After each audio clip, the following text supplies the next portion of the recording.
Hello friends, कैसे हो। मैं आज आपको दैट, दिस, दोज और देयर के बारे में एक एक सेंटेंस बताऊंगा और किसके साथ में ये जाना है, किसके साथ में आर आना है वो बताऊंगा। और कौन दूर होता है, कौन पास में होता है, कैसे यूज करना है आप देखिए। सबसे पहले मैं दिस को बता रहा हूँ।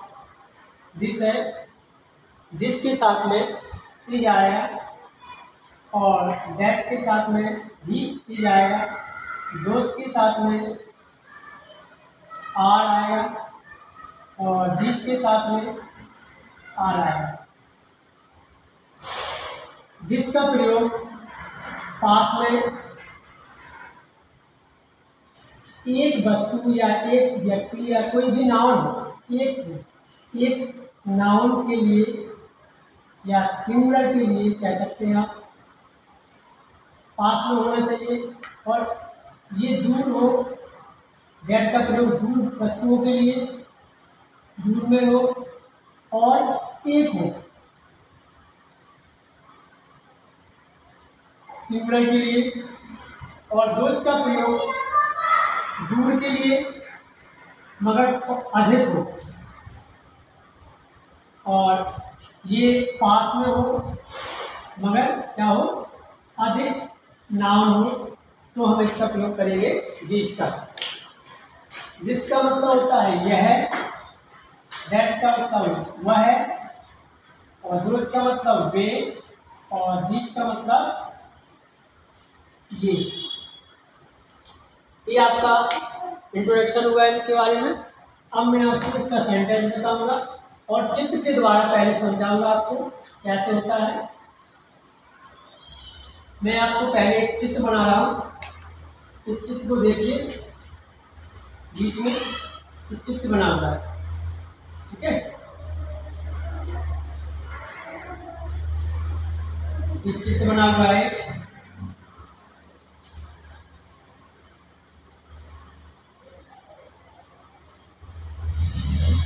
एक चित्र है।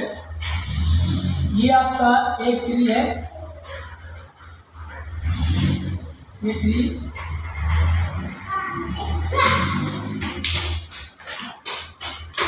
ये आपका कोई एक वस्तु जाएगा, जैसे पेन है, ये पेन कर दिया हमने, ये पेन, ये ट्री हो गया। ये व्यक्ति के पास में है और ये व्यक्ति के थोड़ा दूर है, कोई भी। और ये आपका जो ट्री है ये एक से अधिक है, ये थोड़ा दूर है, और एक ट्री क्या है इसके पास में, ओके। एक नहीं, अधिक, अधिक, ठीक है। ये पास में है। मैंने इस चित्र से पहले आपको बताया था कि यदि वस्तु पास में है तो इज लगेगा और दिस लगेगा, और यदि वस्तु एक है और दूर है तो उसके साथ में दैट लगेगा।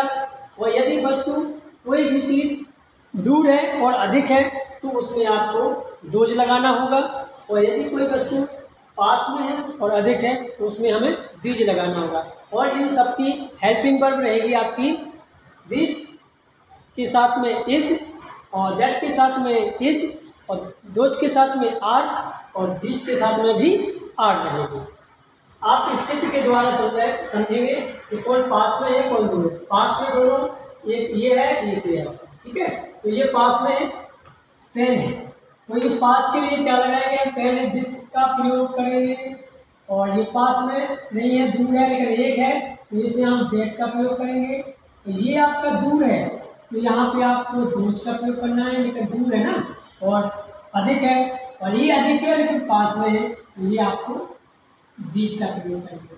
इसका मतलब ये होता है, इसका मतलब ये होता है, इसका मतलब यह होता है, ये मतलब वह होता है।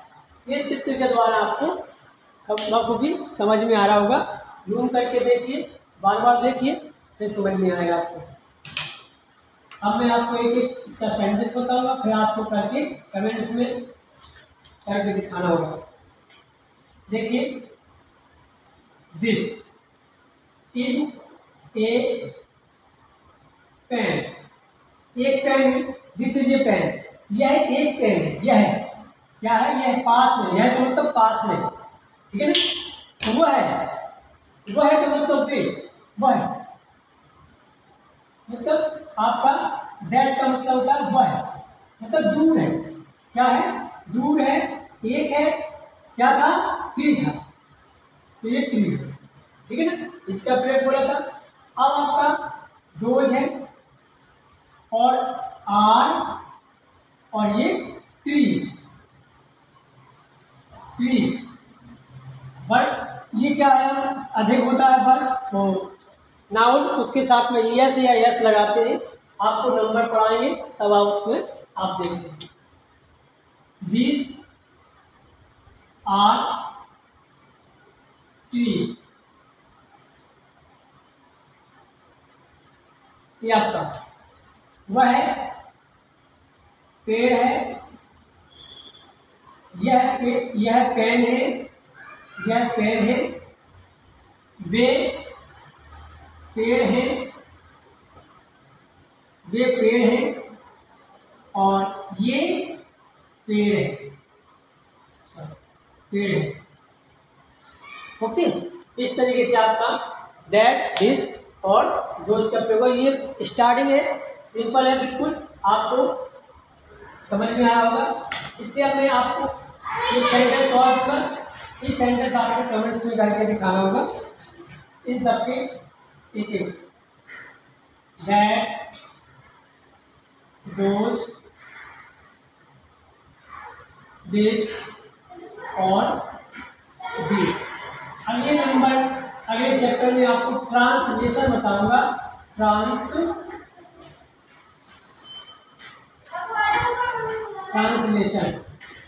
ओके। थैंक यू, धन्यवाद।